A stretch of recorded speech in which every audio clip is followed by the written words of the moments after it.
Next guest, a very good morning. Shadow Secretary of State for Defence, proving that politics is about hard men and women. No coat, -12. James Cartlidge MP, good morning, sir. How are you? Well, I'm hoping to have a warm reception from your interview. That was either very good or particularly sickly. But James, welcome to the show. Thank you so much indeed for joining us from Westminster this morning. I don't know really where to start. Well, I do, actually, as you are, of course, Shadow Secretary of State for Defence.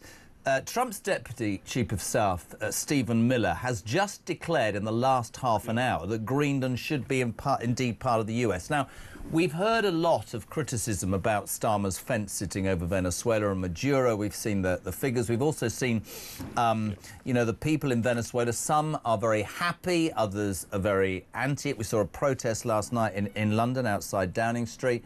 What is the Tories' view? We always hear about the special relationship. Is this a step too far by Donald Trump? And how would, if Kemi Badenoch had been the Prime Minister, do you think she would have responded differently to Keir Starmer?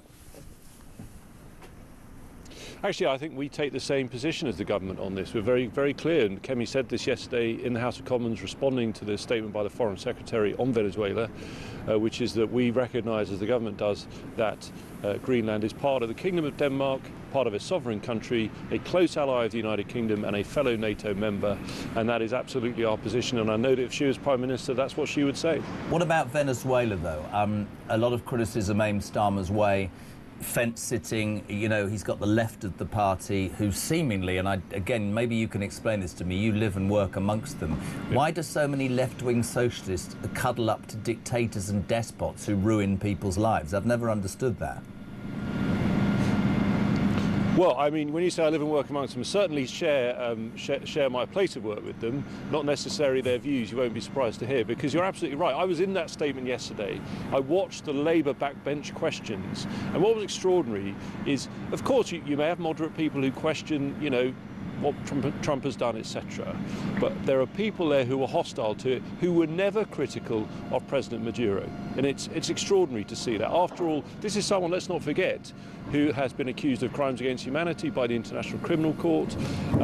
You know, going back to the sentiment expressed a couple of callers ago about China and so on, Venezuela had very close links with China, with Russia, and even with Iran, who were supporting Hezbollah from their proceeds from Venezuela. So, you know, not a friendly regime from a UK point of view. And so, you know, we were clear in recognising that there is a benefit to our national interest and to the world of being rid of Maduro, as it were, on trial now in the United States. But I just want to be clear going forward, nevertheless, a bit cautious, because of course what we now need to see is a stable transition to a fully functioning democracy. And James, I'm with you, and that's how I started this show at 6 o'clock this morning.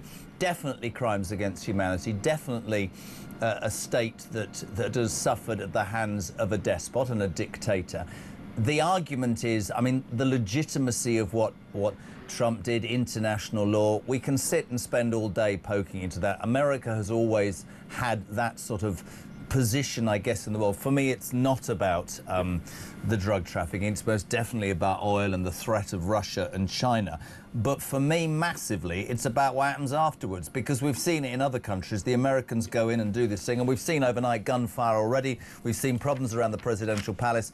We don't want another situation in the world where, in trying to oust somebody, very effectively, I have to say, who is not good at all for humanity, you look good there and then you leave a mess behind. That's dangerous, right? I basically agree with all of your points. I mean, first of all, you're right. Militarily, in pure military terms, a highly impressive, expertly executed operation. And like you know, no regrets at all that Maduro has gone, for all the reasons you said, but nevertheless, this doubt, this caveat, which Kemi expressed yesterday as well, we've seen in the past when strong leaders are removed from countries, there can be instability, and sometimes it can be chronic. But you know, let's not get ahead of ourselves. Hopefully the US have got a plan for that. I think, you know, it's in their interest as much as anyone else's to have a stable transition, because I think the key principle is, if we are going from a dictator to a new democracy. Really, the future of that country must ultimately be determined by the people of Venezuela, and let's wish them well. They have not had an easy time of it. Hopefully, through what's happened, they will ultimately have a more prosperous and democratic future. If you were the Defence Secretary and Kemi Badenoch was the Prime Minister, you're dealing with Donald Trump, who some would say is an enigma, some people would say is mad. There's a lot I don't agree with him, but there's something that I say every day on this show, which is I wish we had a Prime Minister right now in this country that had half the cojones that he has to do what he says he's going to do, instead of spending his time doing stuff he never said he was going to do.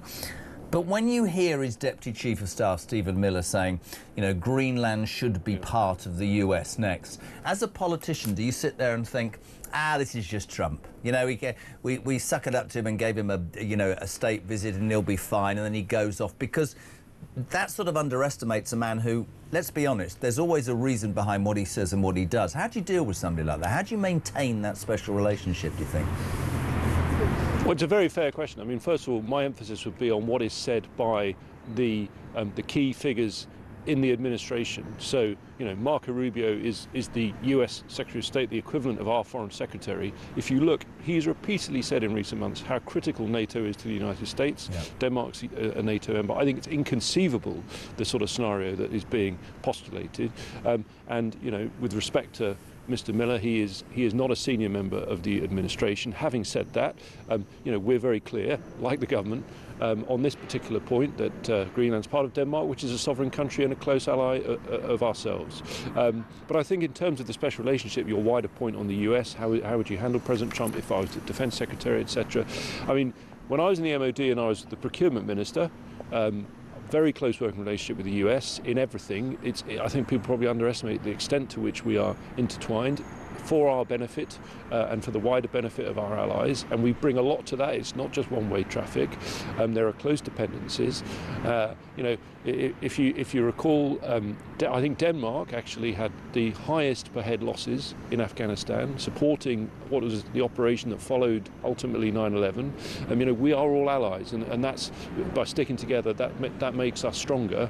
So let's not get overexcited about what some people are saying. But ultimately, what I would say is the world is changing. It's evolving rapidly, and we need to move with it. And the most important point I want to finish on is the message I get from this. You're talking about wanting to see a strong leader here, strong leadership. The biggest weakness we've had, in my view, from the Prime Minister is the way he's given into his backbenchers with a massive majority and prioritised welfare when we need to increase defence spending so that we stand strong in the world as well.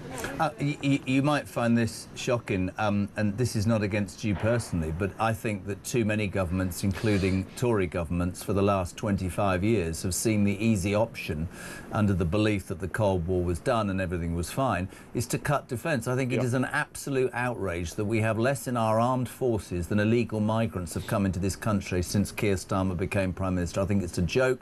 I think Great Britain is about being an island, about protecting its borders. We have this problem with migrants. I think defence has always and should always be far higher up the political agenda, and I'm guessing that if the Tories do get back, it won't be. I mean, I remember in the last election, James, final question, obviously, you know, it was a couple of days before polling. Rishi Sunak went 2.5% of GDP. Too late, mate. Too late, too late, too late. I've always thought defence is massively important. What? Factually, that's not correct. Factually, that is not correct. Okay. I was integral to that plan for 2.5%. We came out with it in April. The election was a few months later. I appreciate it was relatively near to it. When I was doing that work, we didn't know there was about to be a general election. But I'm not blaming you, but started with Theresa May. It should not have been cut as dramatically, James, as it had done over the years. I think the key thing, and I agree with you, is yes, it needs to be a bigger priority. Of course, I would say that, but I feel that passionately. Yeah. But if you look back in terms of historic defence spending, it was the last time it was 5% was under Mrs. T in 1985. Gorbachev becomes president, and suddenly, you know, peace, perestroika, the fall of the Berlin Wall, and we all thought we were living in times of peace. And around the world, defence spending fell. It went to 4%. It was 3% under us in 1996, then 2.5%, and so on and so on. We've got to learn from that. And that's, you know, OK, fine, we can't undo that. What do we do to make up for it? Let's have a proper plan to increase defence spending. I discussed R1 when I was on your show before Christmas, and I think the most important point is what you prioritise. To prioritise bigger welfare payments when we have the problems we do with our jobs market, when we need to get more people into work, And instead of spending that on defence and making our country strong is, for me, absolutely extraordinary, and is, for me, the biggest criticism I have of the current government. You see, we had a lovely interview. I've got one final question, if that's all right. You'll love this. British Airways is axing the full English. It's not cost-cutting. It's apparently to allow their staff to have more conversations. I personally don't want to hear from some inane steward or stewardess. I want a full English. Are you a fan of the full English? You mean a full English breakfast? Yeah. Yeah, I love a full English breakfast. I mean, as I stand here in this relatively chilly environment, the thought of a full English breakfast warms the cockles, if I may say. Well, James, I've only got one piece of advice for you. Don't ever fly British Airways again. James Cartlidge, you're a top man. Shadow Defence Secretary, Tory front bench, James Cartlidge MP on Jeremy Kyle Breakfast Show. He's hard. No wonder he's in charge of defence. No coat for him. It's freezing out there. 25...